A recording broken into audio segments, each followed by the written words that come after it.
Aujourd'hui est un jour très spécial. On va parler de mon père. Let's go.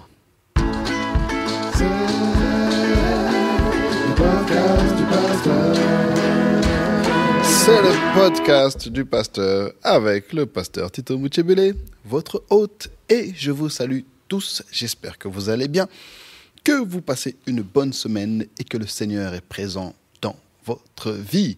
On est toujours en 2020, la meilleure année ever. C'est le podcast du pasteur, le podcast qui a pour objectif d'apporter un peu de lumière et de nuance dans ce monde gris et sombre. J'espère encore une fois que vous allez bien et que nous allons passer une excellente heure ensemble. Je m'excuse à l'avance pour le bruit de fond. S'il y en a, je ne suis pas chez moi, je suis à l'église. Et le bâtiment d'à côté est en travaux depuis maintenant presque 2 ans. Ils sont en train de construire 2 nouvelles écoles. Ça saoule, mais c'est chouette. Ça va revitaliser le quartier, je crois. Ça fait quelques mois, quelques semaines, je ne sais pas que je ne vous ai pas parlé de moi. Alors on va commencer par notre première séquence, les news du pasteur.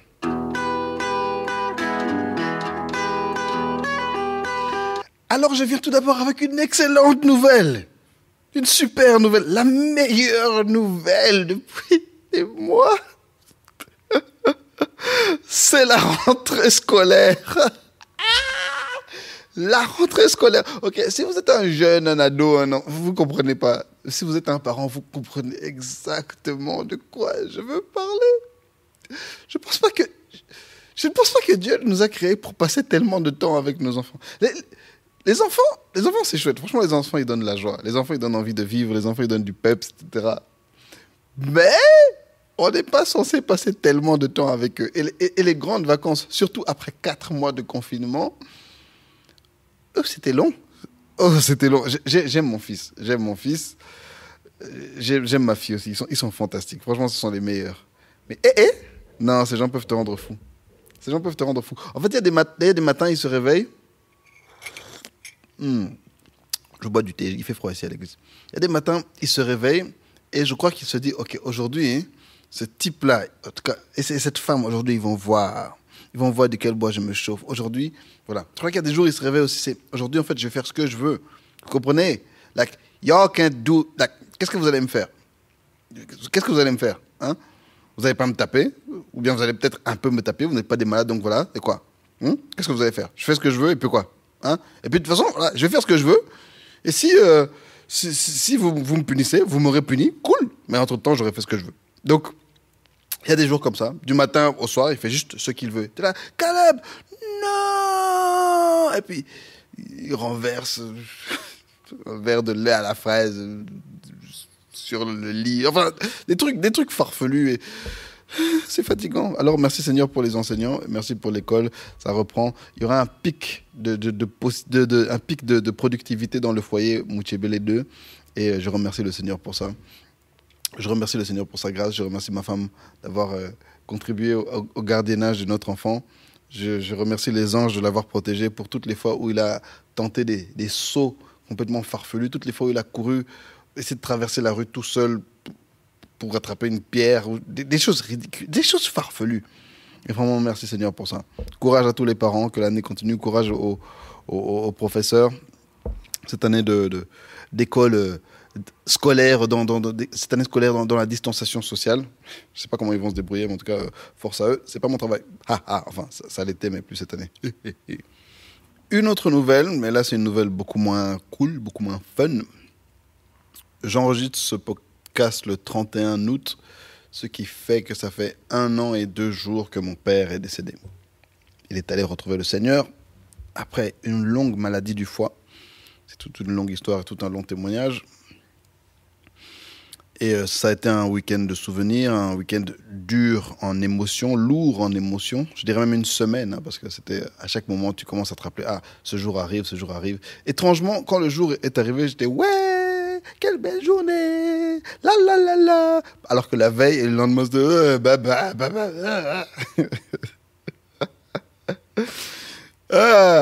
mais voilà. Pour tout vous dire, été 2019, j'avais planifié le début de ce podcast pour le 2 septembre. Ça faisait 2 ans que je travaillais dessus. Je cherchais la bonne formule, je cherchais le bon ton, je cherchais la bonne technologie. Et j'avais enfin trouvé exactement ce qu'il me fallait, comment commencer. Déjà, j'avais pris la décision de ne pas faire en vidéo pour commencer, de faire en audio uniquement et de me laisser le temps de grandir. Et je suis parti en vacances avec mon épouse, mon fils. C'est vacances, mi-travail, mais j'ai pu trouver le temps pour planifier les derniers détails du podcast. Retour en Belgique, mon père hospitalisé. Il a été hospitalisé pendant mes vacances. Et puis ça a été 2 semaines de rock and roll, papa hospitalisé, mon épouse hospitalisée, papa décédé. Mon épouse sort de l'hôpital et elle a dû rester au lit pendant 6 mois. Je vous en ai longuement parlé, ne revenons pas là-dessus. Mais dès que mon papa est décédé et que j'ai lancé le podcast finalement, parce que je me suis dit c'est un projet que j'avais, je vais le faire. Le premier épisode que je voulais faire, c'était parler de lui. Des leçons que nous pouvons tirer de sa vie, de ce qu'il a pu nous apporter. J'ai essayé. Je vous avoue que plusieurs fois, j'ai essayé d'écrire, j'ai essayé d'enregistrer, j'ai essayé. Je n'avais pas la force. Parce qu'après tout, I'm only human, after all. Je suis qu'un homme. Vous savez, je sais, je suis impressionnant et tout.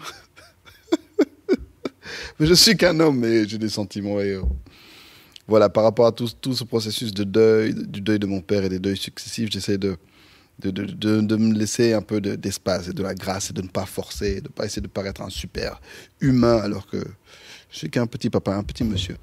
Mais je crois que le jour est enfin arrivé pour en parler. Je pense que ça fait partie de mon processus de guérison.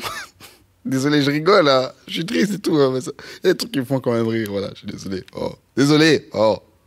On va rire aujourd'hui, d'accord, on va pas pleurer. Il se peut que je pleure. Je vais essayer de ne pas pleurer, mais on va rire. Ce podcast, c'est un podcast de comédie. On est là pour s'amuser. On est là pour s'amuser.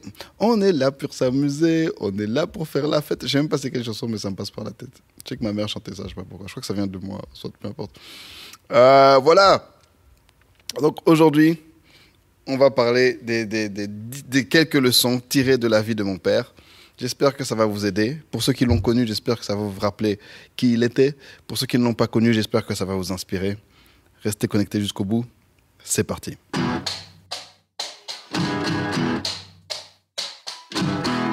Le dossier du pasteur.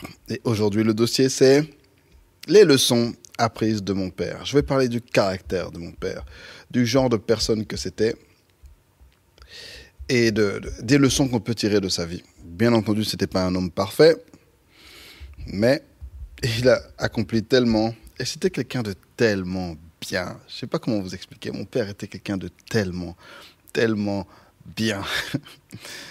Et je pense qu'on a beaucoup de leçons à apprendre de lui. Ce que je vais faire, ce n'est pas quelque chose de parfait, ce n'est pas une biographie. Je vais me focaliser sur les caractéristiques, sur ses traits de caractère. Vous donner quelques exemples, vous raconter quelques histoires, j'espère. Et j'espère que ça ne va pas durer trop longtemps. Bon, il a eu une longue vie très pleine. Et j'espère qu'un jour, sa biographie sortira. Ma mère travaillait dessus parce qu'elle avait beaucoup de choses à raconter sur lui. Et j'espère qu'un jour, ça sortira et qu'un jour, on pourra en faire un film. Et que Caleb Moutiébélé pourra jouer le rôle de son grand-père. Au cinéma. Ah là là. C'est parti. La première caractéristique de mon père, le premier trait de caractère, la première qualité de mon père, c'est la loyauté. Mon père était un homme extrêmement loyal. Loyal envers les gens, loyal envers lui-même, loyal envers les organisations. C'est un homme qui a les mêmes amis depuis toujours. Son meilleur ami des secondaires, tonton Ejo, hein, il se connaît lui-même, voilà. C'est son meilleur ami jusqu'à présent. Jusqu'à sa mort, c'est resté son meilleur ami. Ce meilleur ami a eu une carrière politique. Ensuite, il a été... avant ça, il a été dans l'armée. Et puis, il a été patron d'une boîte de nuit. Il a eu une carrière dans la politique, dans la diplomatie. Parfois, il était plus en Jésus. Parfois, il était un peu moins en Jésus. Ça restait son ami. Même quand il est devenu pasteur, c'est resté son ami. Même quand il est devenu bishop, c'est resté son ami. Parce que les amitiés, c'est les amitiés. Ses cousins avec qui il a grandi, il était en contact avec eux jusqu'à la fin. Parfois même, il allait sortir des noms. Vous voyez quelqu'un débarquer, vous dites, c'est qui ça? Oh non, c'est quelqu'un qui venait chez moi manger quand, quand il était en secondaire, il venait manger chez nous à la maison, votre maman préparait pour lui. Et voilà, il invite cette personne à manger, il commence à prendre soin de cette personne. Voilà. C'était quelqu'un d'extrêmement loyal. Et on a besoin de gens comme ça aujourd'hui, des gens loyaux qui ne changent pas d'opinion sur les gens, qui ne changent pas de relation. Et ça, c'est un exemple pour moi. C'est, en fait, un des trucs par rapport à la loyauté, c'est que il faut accepter que les gens vont faire des erreurs. Les gens, parfois, vont te tromper. Vous allez parfois prendre des directions opposées. Et parfois, vous allez faire des périodes où vous allez moins parler. La loyauté, c'est pas qu'on doit rester BFF 24/7. Hein. À chaque instant, on est BFF, non. Il y aura des saisons, parfois des courtes saisons de quelques jours, parfois des saisons surtout de quelques mois, voire quelques années, où on sera moins proche. Mais on continue à garder le même langage. Telle personne, c'est mon ami. Telle personne, c'était mon ami. Telle personne, c'est votre oncle. Telle personne, c'est la famille. Et ça, c'est quelque chose qui nous a appris. Parfois, on se déçoit les uns les autres. Parfois, on va mal parler les uns des autres. Parfois, on va avoir des crises idéologiques où toi, tu vas dans une direction, moi, je vais dans une autre direction. Mais tu restes mon ami. Un de ses meilleurs amis aussi, c'était le feu pasteur Lukusa. Lukusa. Les Louchois, les gens de Lubumbashi, vous connaissez tous le pasteur Lukusa, qui était le pasteur de l'église Viens et Vois. Pasteur avec qui mon père, ils ont commencé ensemble dans le ministère comme des jeunes hommes. Il devait avoir, avec pasteur Lukusa, il devait avoir quoi, la vingtaine, début vingtaine. Des jeunes diacres dans une église. Ils ont commencé à travailler sous le pasteur Mono, encore une fois, quelqu'un avec qui il est resté en contact jusqu'à la fin. Et quand ce pasteur a eu, à la fin de sa vie, quelques problèmes, et on va dire il est un peu tombé en disgrâce, il y a eu des scandales dans la ville, etc., et que tout le monde s'est détourné de lui, je me souviens très bien, en 2004, on débarque à Lubumbashi, c'était vraiment après toutes ces crises, etc. Et c'est une crise grave. Tous les gens de cette ville peuvent vous parler de ce qui s'est passé. C'est un truc qui a atteint le niveau présidentiel. C'était un problème avec le président du Congo, plus les affaires privées. Mon père était toujours ami avec lui. Mon père, je me souviens très bien, papa qui voit son ami, et il s'appelait le roi. Avec lui, le pasteur Lukusa, avec le prophète Kawata, c'était leur code, il s'appelait le roi. Il se voit, c'est le roi est mort, vive le roi. Il s'appelait le roi. C'était des délires de jeunes, des jeunes garçons qu'ils ont gardés jusqu'à leur mort. Et ils ont juste rigolé, en fait. je me souviens, je pense que mon père lui a fait quelques remarques, mais ils ont juste rigolé. C'était juste des amis. Malgré tout ce qui pouvait se passer, malgré la taille de leur ministère, mon père n'a pas eu honte de s'afficher avec lui parce que c'était son ami. Et d'autres amis, par exemple, qui se sont engagés peut-être dans certaines voies plus politiques, avec lesquels il aurait peut-être été dangereux de s'afficher, mon père n'a jamais eu honte de les considérer comme des amis et de les traiter comme des amis. Parfois, effectivement, pour le bien de l'Église, pour le bien de sa famille, pour sa sécurité personnelle, il allait moins s'afficher avec certaines personnes, pendant certaines périodes, parce que ça devenait dangereux. Mon père, à une période, shout-out aux combattants, à une période, les combattants, pour les Congolais, vous savez c'est quoi les combattants? Si vous ne savez pas c'est quoi les combattants, on va dire c'est des militants, on va dire nationalistes, patriotiques, on va dire, soyons gentils, patriotiques congolais qui sont un peu partout dans la diaspora. Mais c'était avant qu'ils s'appellent les combattants. Parce que mon père avait laissé le micro de l'église à un politicien congolais qui était un ancien de l'église, en fait, et puis qui était retourné au Congo, mais qui était d'une allégeance politique plutôt envers un autre pays, enfin, etc. Blablabla. Mon père avait laissé le micro à cet homme pour qu'il vienne dire bonjour à l'église. À cause de ça, ils se sont dit « Ah, tu es un collabo, on doit te tuer !» Et ils ont envoyé un tueur de Londres pour tuer mon père. Voilà. Donc, quand je dis qu'il y avait des problèmes de sécurité, c'est pas de la blague. C'était une histoire sérieuse. Cette histoire a atteint jusqu'au service secret belge. Okay, ils ont dû agir et intervenir dans cette histoire. C'est pour ça notamment que, pour ce genre de choses, notamment que lors des funérailles de mon père, les services secrets, la sûreté de l'État belge étaient présentes parce que ils savaient que à cause de son importance dans la communauté, les choses auraient pu partir très vite en vrille. Et voilà. Donc mon père était loyal envers ses amis. Les mêmes amis jusqu'au bout, mais il n'hésitait pas non plus à trouver de nouveaux amis dans le chemin. Par exemple, je pense à quelqu'un comme le docteur Karanja, qui est un très bon ami à lui, qui est le directeur le président de l'université Beulah Heights à Atlanta. C'est quelqu'un avec qui ils sont devenus amis peut-être il y a 10 ans. Oui, je dirais un peu plus de 10 ans. Mais ça a été une amitié des dernières années, mais ça a été une amitié une très forte amitié, quoi. Et nos familles sont amies, etc. Jusqu'au bout, le docteur Karanja m'écrit encore fréquemment. Il m'a encore écrit il y a 2-3 jours, demandant des nouvelles, prêt à aider. Allez, nos familles se rencontraient. C'était une amitié récente, mais c'était une forte amitié. Et autant, des gens avec qui il a commencé, que ce soit dans la famille ou dans le service de Dieu, qui, après 20 ans, allez, soyons humains, des gens qui n'ont pas atteint son niveau dans le ministère, mon père n'hésitait pas à être proche d'eux, à les inviter, à passer du temps avec eux en privé, mais aussi à les inviter à l'église et à exercer le ministère dans l'église. Donc cette loyauté, c'est quelque chose qui m'a très fort marqué et c'est quelque chose auquel j'aimerais arriver. Étant adulte, ça m'a pris du temps pour comprendre le prix, au fait, de cette loyauté. C'est que les gens vont parfois vraiment, vraiment très fort te décevoir.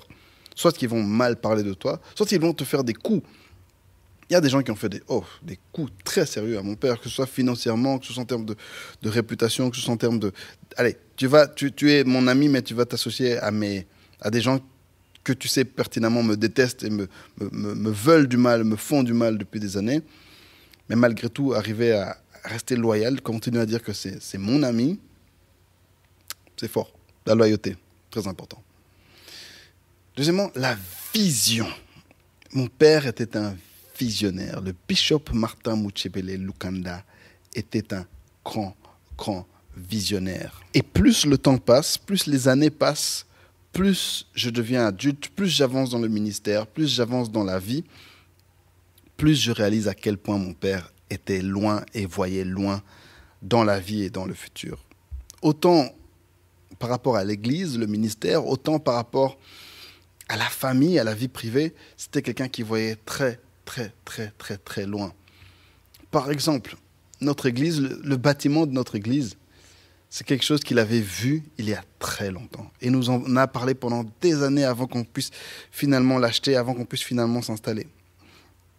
Mais il faut comprendre que lorsqu'il voyait ce bâtiment, il ne voyait pas seulement avoir une grande église pour avoir une grande église. Non. Premièrement, ce qu'il voyait, c'était un centre de vie. Pour vous, les amis de Nouvelle-Jérusalem, les gens de Picard, tout le rez-de-chaussée notamment, la partie où il y a la faculté, les bureaux, etc., c'est mon père lui-même qui a designé ça de sa main. Il voulait avoir un espace de vie, il voulait qu'on puisse s'épanouir dans nos activités. Et c'est vraiment ce qui s'est passé, c'est que grâce à ce bâtiment, on a pu multiplier nos activités. Et nous, la Nouvelle-Jérusalem, le confinement, ça nous a frappé très dur. Très dur. Parce que on est une église où n'importe qui peut venir à l'église, en gros, n'importe quand. Les jeunes viennent souvent à l'église juste étudier, juste, tu as envie de passer un bon moment, tu viens à l'église la semaine, on reste dans la salle, on mange, on travaille, on profite de la connexion Internet, on passe du temps ensemble, on passe énormément de temps à l'église. La semaine, pendant les vacances, on est tout le temps là. Enfin, quand je dis, je ne suis pas tout jeune, mais voilà. Par exemple, moi, avec les ados, on est tout le temps là, on va passer toute la semaine à l'église à faire toutes sortes de choses. Parfois, on fait des après-midi jeux vidéo. Parfois, on va juste préparer, manger. On va faire toutes sortes de choses. Et c'est pour ça que le confinement nous a frappé assez fort, l'interdiction de venir à l'église. Et là, même maintenant, on n'a pas encore récupéré toutes nos activités.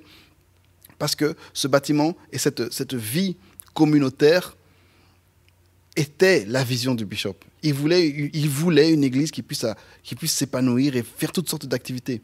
D'ailleurs, encore une fois, pour les gens de Picard, il y a un coin au rez-de-chaussée, dans le couloir de la chapelle et des bureaux, là où il y avait le bureau de Maman Bishop, etc.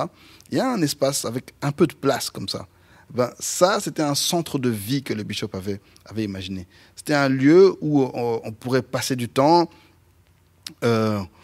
manger, boire du café, juste à côté de la faculté et de la chapelle. La chapelle, d'ailleurs, qu'il avait designé comme un lieu où n'importe qui pourrait venir prier à n'importe quel moment dans la journée, dans la semaine, passer du temps seul avec le Seigneur. C'était ça l'objectif de la chapelle. C'est ça qu'il a toujours voulu. Et il avait cette vision forte pour le bâtiment. Et la faculté. Le bâtiment, en fait, un des objectifs aussi principaux de ce bâtiment, c'était la faculté. Il voulait que notre Église puisse contribuer à la formation de serviteurs de Dieu qu'on allait envoyer dans toute la francophonie, notamment en Afrique. Parce que le bishop disait souvent, l'Afrique doit être réévangélisée. L'Afrique doit être réévangélisée. Et c'était pas juste quelqu'un qui parlait. S'il disait ça, c'est parce qu'il avait un plan. S'il disait ça, c'était pas juste parler. Il a voulu s'investir là-dedans. La faculté de théologie, notre faculté de formation théologique de Bruxelles, qui existe et qui fonctionne, inscrivez-vous. L'objectif était d'envoyer des serviteurs de Dieu partout en Afrique pour réévangéliser après avoir étudié la parole. Vous savez, lui, il était à fond dans le mouvement pentecôtiste, le mouvement charismatique qui a commencé notamment... il a commencé au Congo dans les années 70-80. Il a commencé lui-même en Afrique de l'Ouest, hein, au Sénégal, et il a fait toute l'Afrique de l'Ouest comme un jeune évangéliste. Je vous en parlerai, je pense, après. Mais, en étudiant, il avait compris qu'aucun mouvement du Saint-Esprit, aucun réveil ne dure des années, ne dure très longtemps. Les réveils vont toujours s'épuiser, se fatiguer, s'il n'y a pas de formation. Et donc, il avait cette vision de créer la faculté. Et d'ailleurs, dites-vous que une des raisons pour laquelle notre Église tient bon aujourd'hui, malgré que notre pasteur fondateur est parti, c'est parce que maintenant, depuis presque 10 ans, on forme des leaders. Tous les responsables de notre Église ont au moins une année de formation. Tous les responsables de notre Église se sont assis sur les bancs de la faculté pour apprendre la Bible, pour apprendre le leadership, pour apprendre toutes ces choses. Ce qui fait que notre Église, les cadres de notre Église sont extrêmement formés et sont extrêmement compétents. Je ne vais pas vous mentir ni idéaliser les choses, hein. On a nos défauts. Notre Église a beaucoup de défauts. J'ai failli dire que moi-même, je suis un des défauts de l'Église.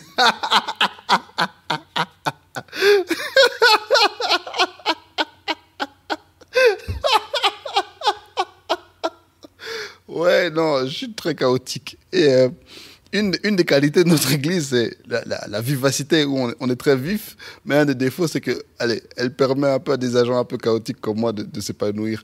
Si on était plus carré, en tout cas, j'allais galérer parce que je suis tellement pas carré.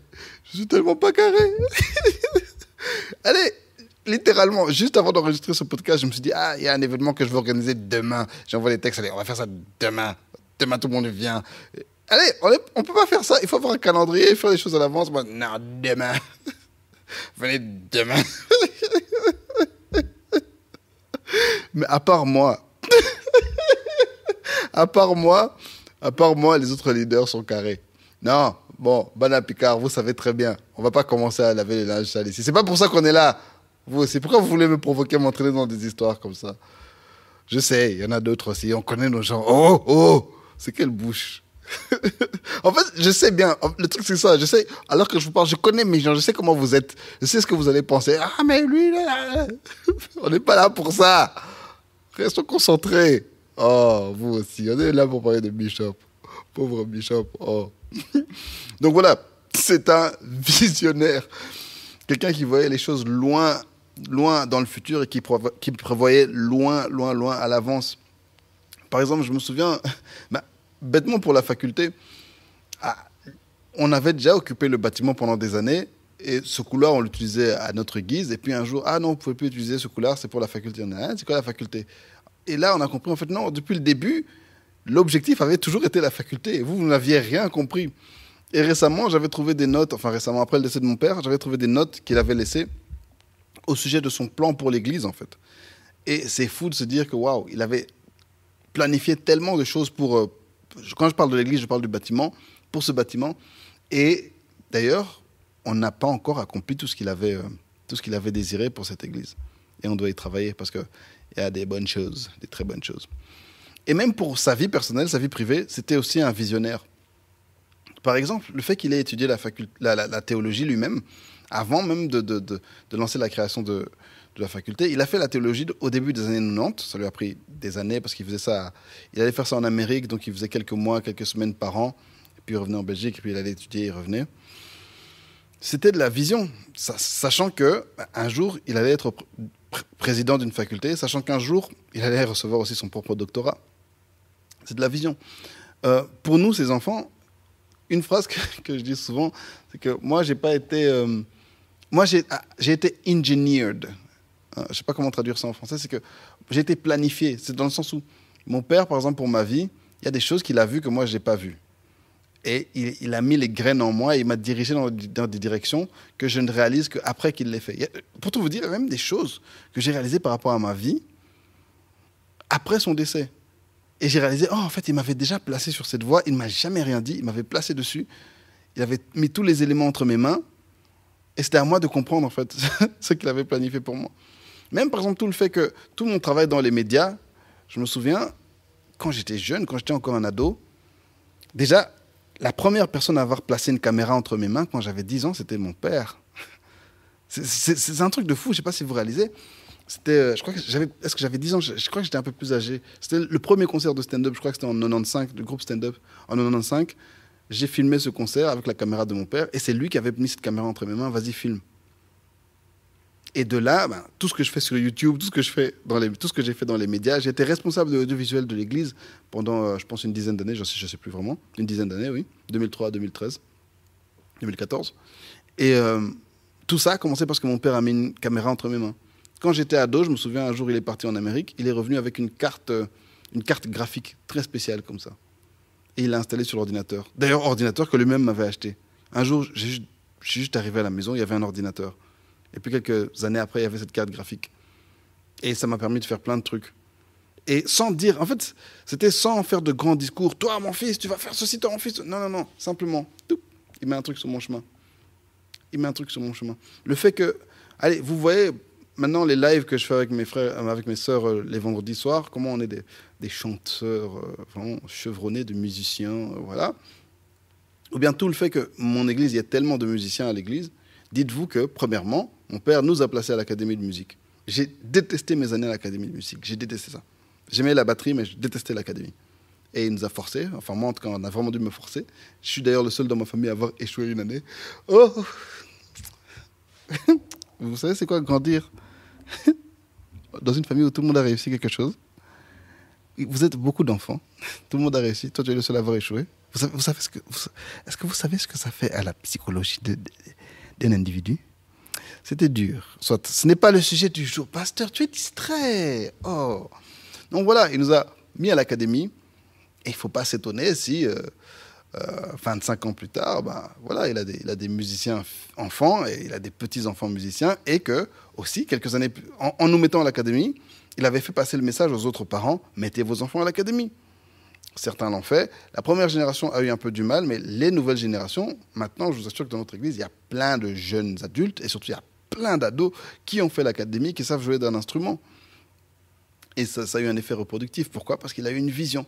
Il a compris que si je veux une église avec de la musique correcte, parce que lui-même est un musicien, il faut planter les graines maintenant et on aura les effets plus tard. C'était un visionnaire. Et ça, je vous encourage, mes amis, soyons des visionnaires.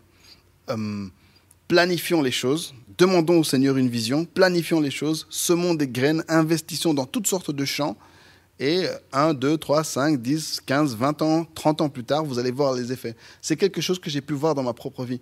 Notamment travaillant avec les ados, j'ai compris que si tu t'investis dans quelqu'un à 12 ans, mais à 22 ans, tu récoltes quelque chose d'extraordinaire. À 22 ans, tu es un serviteur de Dieu qui est prêt, qui est formé. J'ai compris qu'il y a certains projets, je vous parle de mon podcast, je vous ai dit, ça m'a pris, je dirais, 3 ans pour le planifier. Et j'ai compris, surtout avec le temps, j'ai appris à planifier.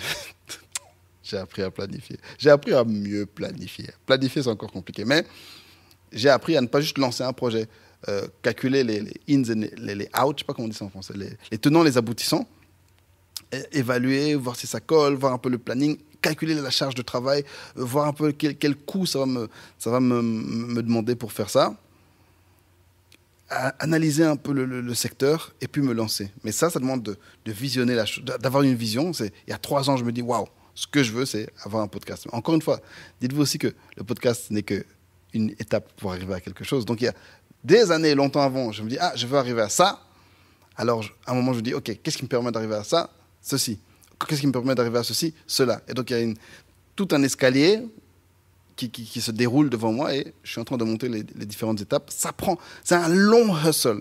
Être un visionnaire, c'est vraiment être patient. Être un visionnaire, c'est voir loin, plus loin que les besoins des gens, plus loin que ce dont les gens parlent maintenant. Il faut comprendre qu'être un visionnaire, c'est tout le monde est en train de parler, l'église c'est ceci, l'église c'est cela, toi tu es là.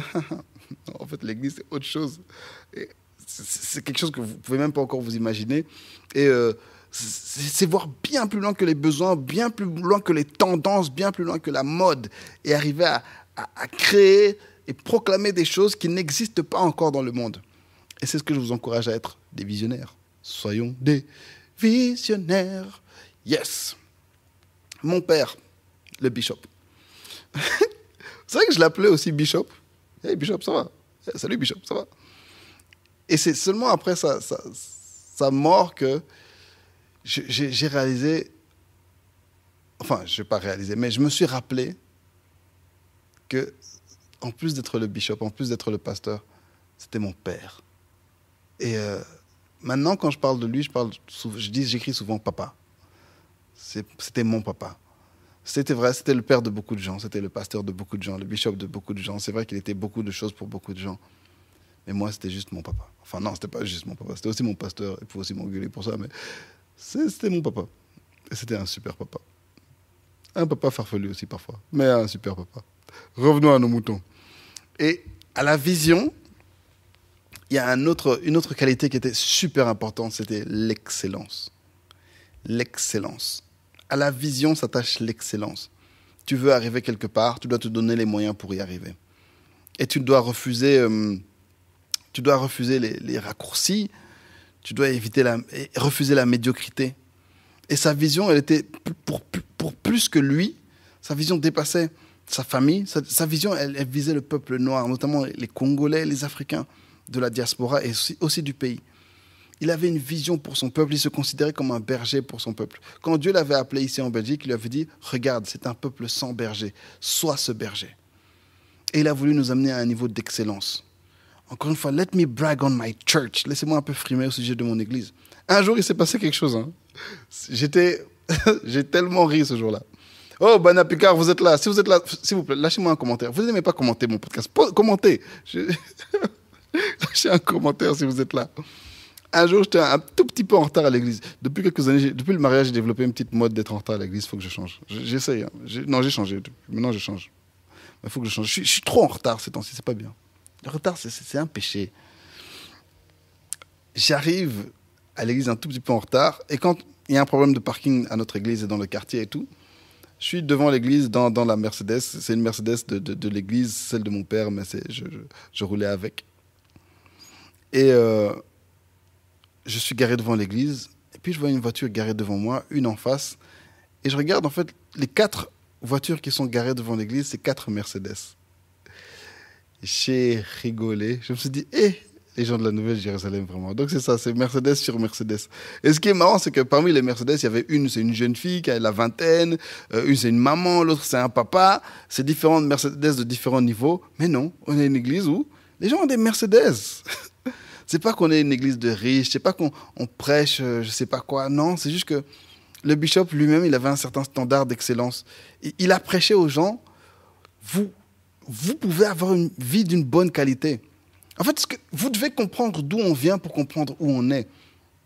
Quand ils sont arrivés ici en 85 avec ma mère, beaucoup de Congolais étaient dans des maisons, il n'y avait même pas de rideaux, il n'y avait pas de meubles, personne n'avait de papier. Les gens échouaient, ils ont trouvé des gens qui faisaient leur première année à l'université pour la 10e fois. Et son message était, vous n'avez pas à vivre comme ça, vous n'avez pas à être les derniers dans la société, vous pouvez être les premiers, vous pouvez être les meilleurs, du moins, vous pouvez avoir une vie décente et correcte, avoir des enfants bien habillés, parler un bon français, bien vous présenter, avoir un bon boulot, ne pas galérer pour payer des factures. Il avait cette vision d'excellence. Et plus que ça, il a créé la plus grande église de Belgique, une église respectée, une église, je dirais même, parfois crainte. Parce qu'il avait cette vision d'excellence. Encore une fois, je reviens à ce bâtiment, le 174 rue Picard, qui est un peu le... Je ne veux pas dire que c'est l'accomplissement de sa vision, mais c'est un symbole de son excellence. Il a été chercher du marbre en Espagne qui venait sur des camions. Il a choisi spécifiquement le marbre qu'il voulait pour ce bâtiment. Il y a des vous allez voir comment ça s'appelle, des dorures. Il y a des décorations dans l'église, c'est de l'or. C'est des feuilles d'or qui ont été collées dans l'église. Et c'est ça qu'il voulait parce qu'il voulait apporter un lieu de culte excellent excellent pour le Seigneur, recouvert de marbre, une cathédrale de lumière pour la gloire du Très-Haut, un lieu qui pouvait aider la gloire de Dieu à se manifester. Parce que c'était un homme qui visait l'excellence et il voulait que son peuple soit un peuple excellent. Ma mère disait toujours, par exemple, aux ados, elle était la responsable des ados avant moi, elle disait, le premier ministère d'un ado, c'est les études. Et mon père et ma mère ne toléraient pas quelqu'un qui est là, toujours en train de servir Dieu. Ah, je veux servir Dieu, je fais mon ministère, mais qui ratait à l'école. Ils n'aimaient pas du tout ce système où quelqu'un qui a échoué partout à l'école vient dire « Oh non, j'ai l'appel de Dieu, j'ai l'appel de Dieu. » Nope, même pour ma propre vie. Hein. Même pour ma propre vie. C'est lui qui a fait de moi un pasteur, mais il était là « Ouais, tu dois trouver un job. Trouve un job. » Je suis là « Mais je suis pasteur. Non, trouve un job, trouve un job, trouve un job. » Parce qu'il avait une vision excellente du ministère. Le ministère, ce n'était pas quelque chose qu'on fait parce qu'on a échoué ailleurs. Il refusait cette sorte de l'appel de Dieu parce qu'on est fainéant. Il détestait les serviteurs de Dieu fainéants. Il détestait les fainéants. Il n'aimait pas ça, on va dire. Il n'aimait pas la fainéantise. Lui-même, c'était un travailleur, un bosseur de dingue. Vous ne pouvez même pas vous imaginer. On a la prière du matin tous les jours chez nous à l'église. Et pendant des années, il a dirigé la prière du matin à 6 heures, tout seul. Les veillait tout seul, il prêchait les dimanches tout seul. Il a implanté des églises, il voyageait partout quand j'étais enfant. J'ai pas tellement vu mon père quand j'étais enfant. J'ai pas passé énormément de temps avec lui. J'ai pas énormément de souvenirs de fun. Oui, allons nous promener, nous balader. Parce que papa travaillait tellement, il a été travailleur.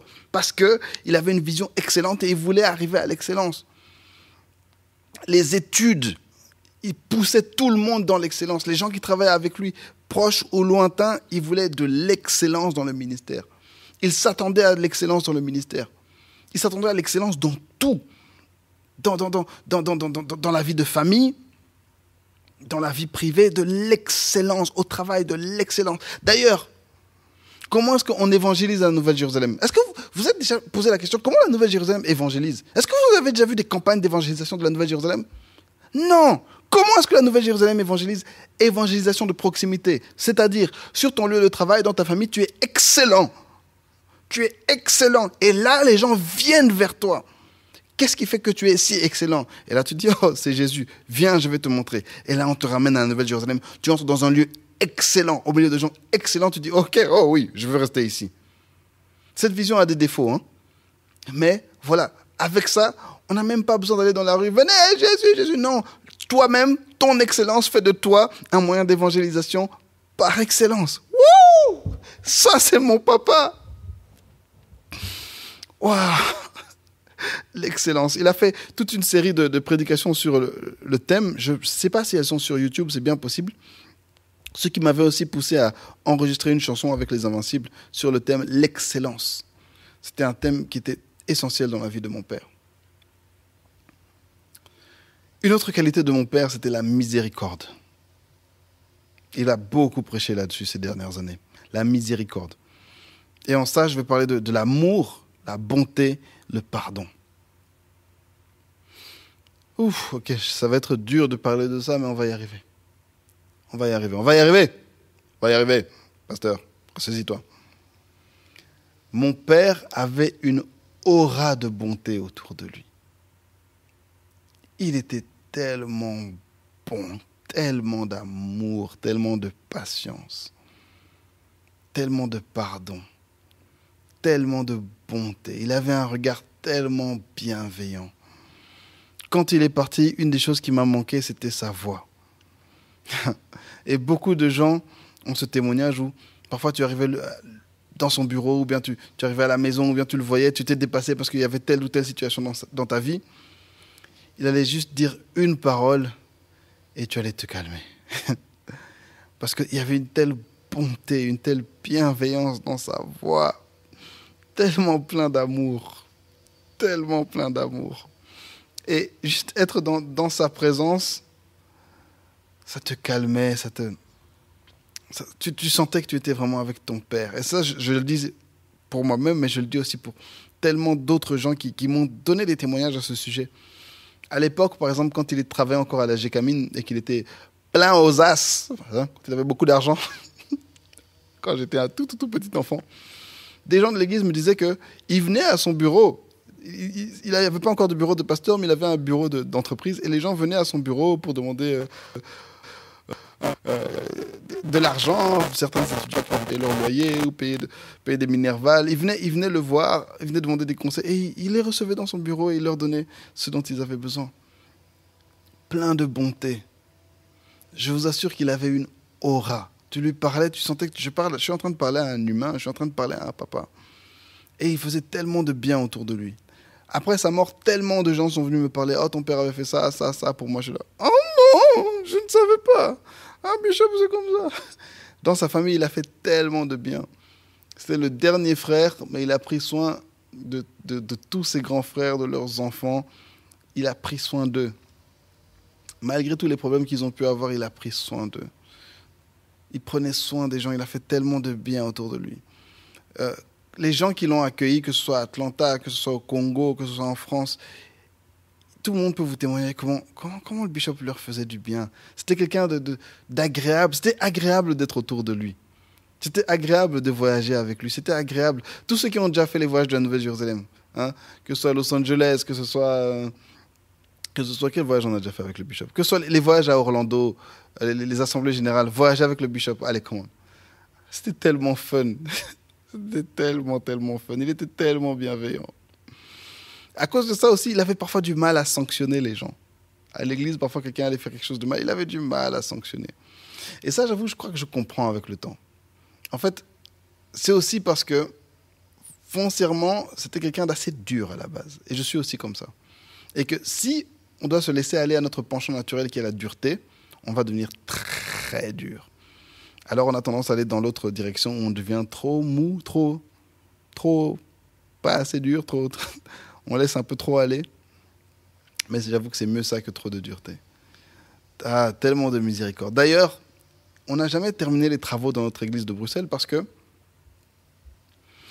à un moment, il a préféré investir tout ça vers le Congo. Il a préféré lancer les travaux d'un hôpital au Congo, hôpital qui s'appelait la Miséricorde, plutôt que de terminer les travaux de notre église locale ici à Bruxelles. Parce que le besoin était plus grand que là-bas que ici. La miséricorde, la bonté. Et il avait tellement pitié des gens. Je me souviens à l'époque où on construisait notre bâtiment, papa était en train d'ouvrir des enveloppes parce que les gens venaient vers lui directement pour donner des enveloppes de dons pour le bâtiment plutôt que de mettre ça dans le panier d'offrande. Ça arrivait parfois en tout cas. Et je me souviens, il était assis, je crois que c'était à la maison, au bureau, je ne sais plus. Il ouvrait ses enveloppes et il y avait des noms dessus et tout. Et il était en train de pleurer. Il se disait, mais Seigneur, il disait vraiment, Seigneur, mais cette personne qui n'a pas beaucoup d'argent, comment est-ce qu'elle a pu tellement contribuer à ton œuvre? Et il était tellement ému par les dons que les gens faisaient envers cette église. Parce que c'était quelqu'un de bon, plein d'amour et de miséricorde. Yes. Un autre aspect très important, surtout pour un pasteur, c'est que c'était un homme spirituel. Il avait de la spiritualité et de la piété. Vous vous dites sans doute, mais c'est un pasteur, comment peut-il ne pas être spirituel? Et là, je vous répondrai, vous n'avez sans doute jamais passé beaucoup de temps avec des pasteurs. Hein. J'en parle beaucoup dans mon podcast et je m'en fous parce que c'est mon podcast et je fais ce que je veux. Mais moi, j'ai grandi autour des pasteurs. J'ai été chez beaucoup de pasteurs. Beaucoup de pasteurs sont venus chez nous. Et dans le milieu chrétien, dans le milieu pastoral, dans ce milieu-là, il y a beaucoup de crapules. Les gens que vous voyez qui font beaucoup de bruit, notamment sur les réseaux, c'est beaucoup de crapules. C'est des gens qui sont serviteurs de Dieu, ils font un grand service pour le Seigneur, ils amènent les armes à Christ, ils les conduisent, mais beaucoup sont des infâmes crapules et certains même iront en enfer. Certains, c'est parce que on les a peut-être pas éduqués. Allez, tu étais un jeune homme, tu as eu un appel et tu as suivi cet appel et il n'y avait personne autour de toi pour te donner des conseils. Certains, c'est l'arrogance qui les a rendus comme ça. Certains, c'est le manque de manières. Certains, c'est ceci, cela. Mais tous ne sont pas très agréables. Et beaucoup sont très obsédés par l'argent. Le problème de l'argent et de la gloire dans le ministère, c'est un gros problème dont on ne parle pas assez. On devrait beaucoup plus en parler. C'est pour ça que je suis là, je crois. Mais mon père était un homme essentiellement spirituel et pieux. Il était là pour Jésus. Il était là pour la prière, pour la louange, pour l'adoration, pour la parole. quand le moment venait de louer Dieu, de rendre notre culte de la Nouvelle Jérusalem était un culte très spirituel. On chantait, on priait, on écoutait la parole. Pas d'artifice, pas de petits trucs et astuces pour essayer d'avoir plus d'argent, essayer de toucher les émotions des gens. Il n'était pas dans tout ça.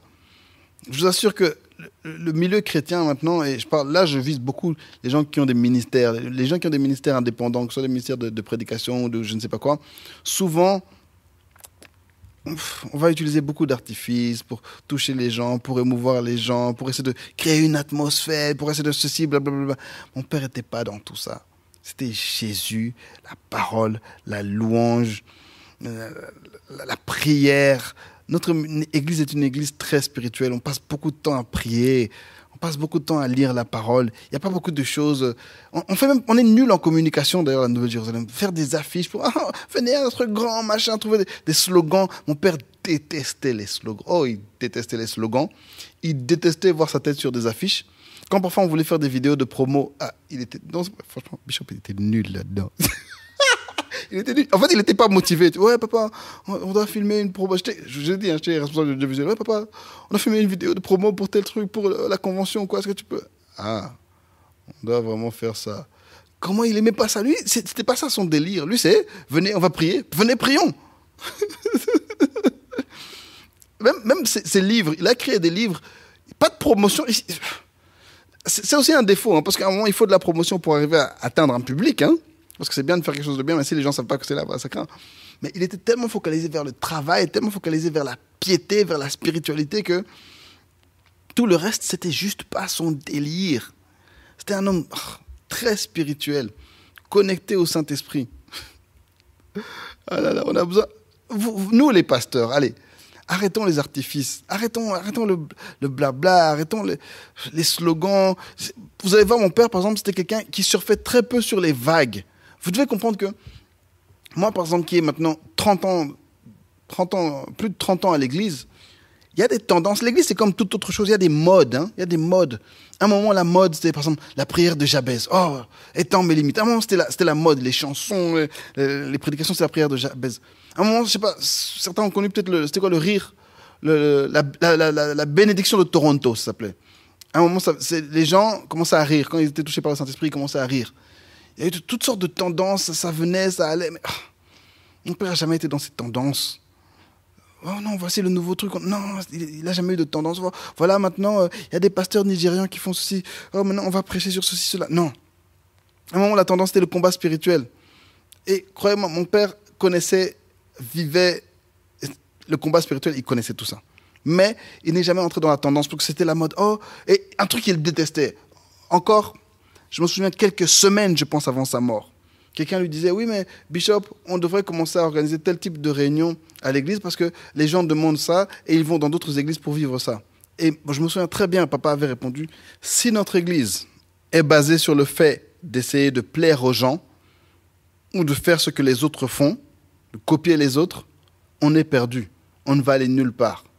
Vous voyez, même là, il se refusait à faire quelque chose juste parce que les gens partent, les gens vont voir ailleurs, tel a dit ça, tel a fait ça, voici la nouvelle mode. Il refusait ça. Il était connecté avec le Saint-Esprit. Il était connecté à Dieu et il se focalisait sur l'essentiel.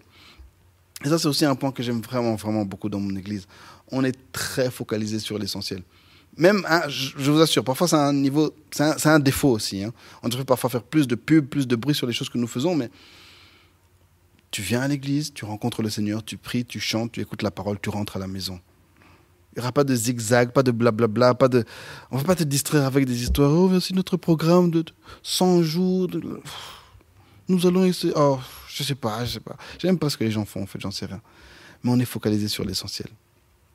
Parce que mon père était un homme spirituel et il a fait de nous une église de gens spirituels. Plutôt que des slogans, plutôt que des modes. Autre chose, c'est que mon père était un homme très simple. Très, très, très simple. C'était un villageois, il a grandi au village. Il est né vraiment au village, il était prématuré. À sa naissance, on l'a entouré de feuilles de bananier chauffées au feu pour le garder chaud. Et jusqu'à sa mort, c'est resté essentiellement un villageois. il aimait les arachides, il aimait le foufou.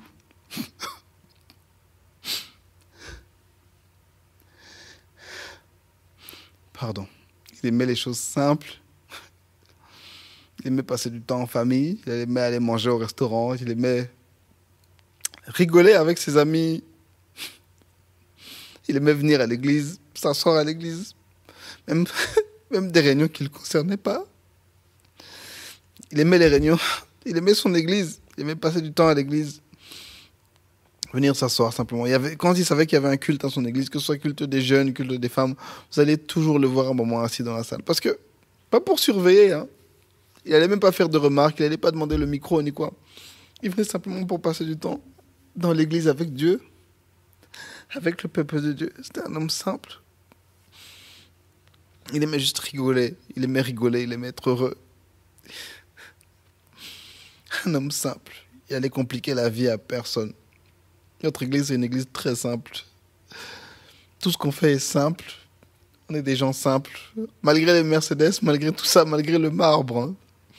Lui était essentiellement un villageois. Un homme simple.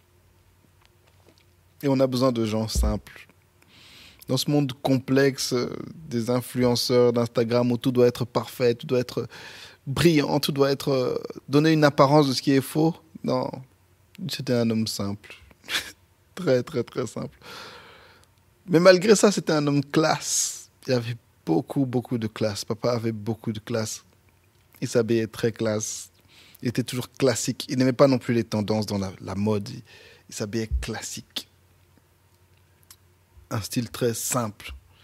Il n'était pas un dandy, c'était un homme classe. Il allait porter des costumes qui pouvaient coûter très cher, mais vous ne le sauriez même pas parce qu'il allait les porter simplement. C'était un homme qui avait beaucoup de classe dans sa manière de parler, dans sa manière de se comporter, dans sa manière de bouger. Un homme classe, dans sa manière de traiter les autres, de s'adresser aux autres. Très classe. Il avait un langage très propre. Très classe. C'était quelqu'un qui pouvait s'asseoir à la table des plus grands de ce monde, et il l'a fait. Il a déjà été voir le roi actuel de la Belgique, il a déjà été le voir. Très classe. Et la dernière chose, je voudrais parler des 5 ministères dont l'apôtre Paul nous parle. Pasteur, enseignant, apôtre, prophète, évangéliste. Mon père avait les 5 ministères. Il avait les 5 ministères. C'était un pasteur, un berger, quelqu'un qui dirigeait son peuple. Comme je vous ai dit, il avait une vision pour le peuple. Nous faire monter à un niveau d'excellence et de miséricorde. Et de connaissance de Christ. Quand il est arrivé en Belgique, les gens n'étaient pas chrétiens. Les gens étaient des catholiques. Les Congolais étaient des... Bruxelles, c'était la ville où les Congolais venaient faire la fête, dépenser leur argent à Matongé, dans le mambo. Et beaucoup étaient dans les fétiches et dans des choses bizarres. Il nous a amenés à Jésus. Il a amené le peuple à Jésus. Si vous voyez toutes ces églises dans cette ville, mon père a amené les gens à Jésus. Beaucoup de pasteurs savent très bien que ce sont les disciples avoués et non, ou non avoués de mon père. Il a amené les gens à Jésus. C'était un pasteur, c'était un berger, quelqu'un qui prenait soin de ses brebis.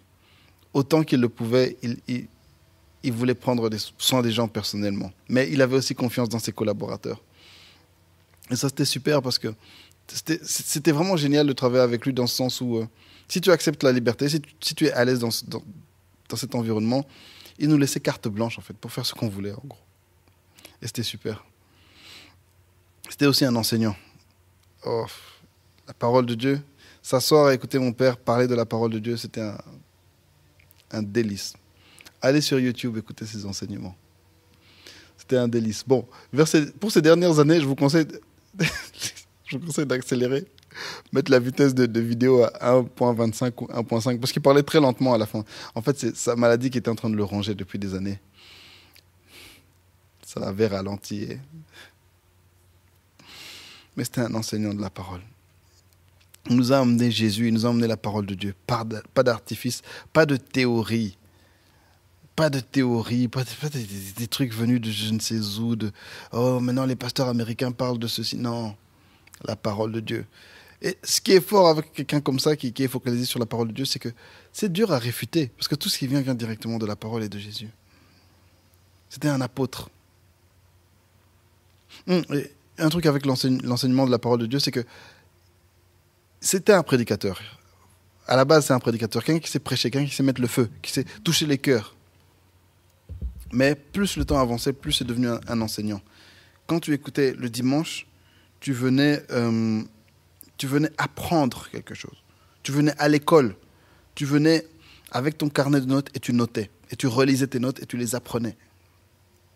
Mais c'était aussi un prédicateur. Ouf! Quand le feu descendait, vous ne pouvez même pas vous imaginer. Je vous encourage à aller écouter ces vieilles prédications. On va faire de notre mieux pour essayer de mettre tout ça sur le net et organiser ça et rendre ça disponible parce qu'il faut que le monde sache. Oh, qu'il avait le feu. Quand il prêchait avant, croyez-moi, hein, tous les démons qui étaient là devaient partir. Même si tu étais dans je ne sais quelle ville, dans je ne sais quelle vie, tu allais te repentir et changer de vie parce qu'il avait le feu. C'était un apôtre. Il a implanté des dizaines d'églises. Là, maintenant, en Belgique, on est encore à une trentaine d'églises, quelques dans d'autres pays, en Russie, aux États-Unis, au Congo notamment. Mais il en a implanté beaucoup plus que ça. Il avait plusieurs églises en Allemagne. Et je me souviens quand j'étais enfant, nos vacances, on allait en Allemagne. Pendant toute une période. Hein. Nos vacances, c'était « Ah, venez, on va en Allemagne. » Allez, on roulait jusqu'en Allemagne. Allez, pendant des jours, il allait faire des séminaires. Prêcher, prier pour les gens, travailler, faire grandir l'église. Une fois que l'église était bien pleine, il allait partir. On allait revenir les prochaines vacances. Création d'église, mais surtout création de disciples. De lui sont sortis beaucoup de serviteurs de Dieu. Il n'avait pas peur de prendre les meilleurs éléments de l'église de Bruxelles et les envoyer ailleurs, pour leur laisser leur chance, pour les encourager à commencer eux aussi dans le service. Beaucoup de serviteurs de Dieu. Et des gens de tous âges. Dites-vous que nos premières églises, notamment Atlanta, Nouvelle-Jérusalem de Liège, Charleroi, les hommes qui ont commencé ces églises, les pasteurs qui ont commencé ces églises, c'était des jeunes de la vingtaine, début vingtaine, ils ont commencé ces églises. Et il a fait confiance à des tout jeunes et les a envoyés en mission pour commencer des églises. C'était un vrai apôtre et un créateur de disciples. C'était un prophète aussi. Il avait un mot pour chaque occasion. Il comprenait les saisons de l'église, il comprenait les saisons du monde. Il comprenait aussi ce qui se passait dans la vie des gens. Réveillon 2018-2019, c'était l'avant-dernière fois qu'il a apporté la parole. Ce jour-là, il a dit aux gens, il a fait plusieurs appels. Ceux qui veulent vous marier, ceux qui veulent avoir des enfants, avancez-vous. Et dites-vous que parmi les gens pour qui il a prié ce jour-là, plusieurs ont eu des enfants. Encore il y a 3 jours, j'ai fait une grosse dédicace à mon bébé Tendaji. Ça fait des années qu'on attend cet enfant. Le fils de Rosalie et Olivier. Ça fait des années qu'on attend cet enfant. Et il est enfin là.